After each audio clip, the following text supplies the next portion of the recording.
పవన్ కళ్యాణ్ పై intelligence నిఘా పెట్టబోతున్నారు. అది కూడా ఎవరో కాదు, మోదీయే పెట్టబోతున్నారు. అయితే రీసెంట్గా ఆయన సరిగ్గా పని చేయట్లేదని 100% స్ట్రైక్ రేట్తో గెలిచిన తర్వాత ఆయన పనితీరులో కొంచెం వెనకబాటుతనం కనిపిస్తుంది అని చెప్పేసి ఆయనకైతే వినిపించడం జరిగింది. ఇక ఇంటెలిజెన్స్ నిఘా పెడితే ఆయన నిజంగా పని చేస్తున్నారా లేదా అనేది తెలుస్తున్నట్టుగా కొన్ని వార్తలు వస్తున్నాయి. మరి నిజమేనా? సో ఖచ్చితంగా, ఎందుకంటే మోడీ గారికి పవన్ కళ్యాణ్ గారు అనే వ్యక్తి దగ్గర అవ్వడం కానీ, ఆయన మోడీ గారు ఈయన పైన పెడుతున్న శ్రద్ధ కానీ, అది పార్టీలో పై స్థాయి నాయకుల్లో కొంతమందికి నచ్చట్లేదు.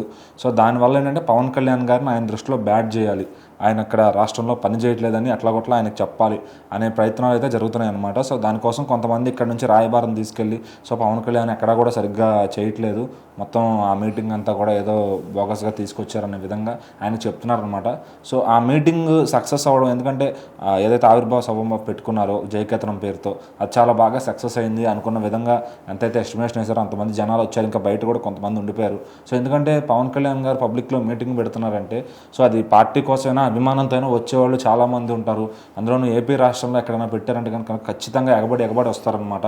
సో వాళ్ళలో పార్టీ వాళ్ళకి మటుకు ఫస్ట్ పాసులు అంతే, కొంతమంది ఫ్యాన్స్కి అందకపోవచ్చు, వాళ్ళందరూ కూడా బయట ఉండిపోతారు అనమాట. సో ఆ మీటింగ్ ఏదైతే సక్సెస్ అయిందో అది చాలామందికి మింగుడు పడట్లేదు. అంటే పవన్ కళ్యాణ్ ఏది చేసినా కూడా సక్సెస్ఫుల్గా వెళ్ళిపోతున్నాడు, అతన్ని ఇప్పుడు మోడీ గారు కూడా ఫుల్గా ఆయనకి విచ్చలవిడిగా ఇచ్చేస్తున్నారు, ఏది కావాలంటే అది అని చెప్పి వాళ్ళందరూ బాధపడుతూ ఇప్పుడు పవన్ కళ్యాణ్ గారిని ఆయన దృష్టిలో బ్యాట్ చేసే ప్రయత్నంలో ఏదేదో వార్తలు మోసుకెళ్ళి చెప్తున్నారనమాట.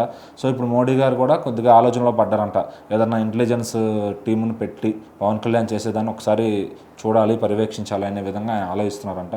సో ఏంటంటే ఆయన ఎలా పెట్టుకున్నా డైరెక్ట్గా ఆయనే వచ్చి చూసినా కూడా పవన్ కళ్యాణ్ గారు ఆయన పని ఆయన చేసుకుంటూ వెళ్తున్నారు. ఆయనతోటి ఆయన పార్టీలోంచి గెలిచిన ఎమ్మెల్యేలు కూడా వాళ్ళ పని వాళ్ళు సక్రమంగా, ఎందుకంటే మార్నింగ్ టు నైట్ అయ్యే వరకు కూడా, లేట్ నైట్ అయినా కూడా వాళ్ళు పని అనుకుంటే అది పూర్తి చేసి వెళ్తున్నారు. సో ప్రతి ఊర్లో ఖాళీ ఉన్న రోజు జనవాణి కార్యక్రమాలు పెట్టుకుని వాళ్ళ సమస్యలు తెలుసుకుని వీలైతే ఆన్ ద స్పాట్లో పరిష్కరించడం, లేదా కొంచెం పెద్ద సమస్యలు అయితే వాటిని గవర్నమెంట్ దృష్టికి తీసుకొచ్చి అక్కడ నుంచి ఫండింగ్ తెచ్చుకుని అవి తీర్చడం.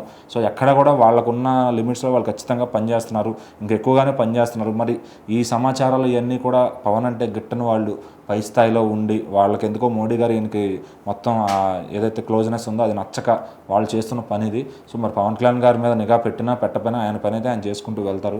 సో మరి మోడీ గారు పెట్టినా కూడా ఆయనే తెలుసుకుంటారు పవన్ కళ్యాణ్ గారు చేస్తున్నారు పని అని. అట్లానే ఈ మీటింగ్ సక్సెస్ అవ్వడం కూడా చాలామందికి నచ్చలేదు. సో వాళ్ళందరికీ మళ్ళీ ఇప్పుడు మోడీ గారే స్వయంగా తెలుసుకోబోతారు అనమాట. సో నిజంగా పవన్ కళ్యాణ్ వర్త్ ఏంటి, ఆయన ఏంటి క్యాలిబర్ ఏంటి అనేది. సో మరి ఎవరిని పెట్టుకుంటారు ఏంటనేది తర్వాత మరి ఆయన ఓపెన్గా పెడతారా లేకపోతే సీక్రెట్గా, ఇంటెలిజెన్స్ అంటే మరి సీక్రెసీ మెయింటైన్ చేస్తూనే పెడతారు కాబట్టి మరి చూద్దాం. పవన్ కళ్యాణ్ గారు అయితే ఇట్లాంటి విషయాల్లో, పని విషయంలో ఎక్కడైతే దొరకరు అనమాట. సో ఆయన 100 అనుకుంటే 120 పని చేసి చూపిస్తున్నారు కాబట్టి ఆయన గురించి అసలు భయమే, టెన్షన్ కానీ జన సైనికులు అయితే చాలా రిలాక్స్గా ఉన్నారని చెప్పాలి.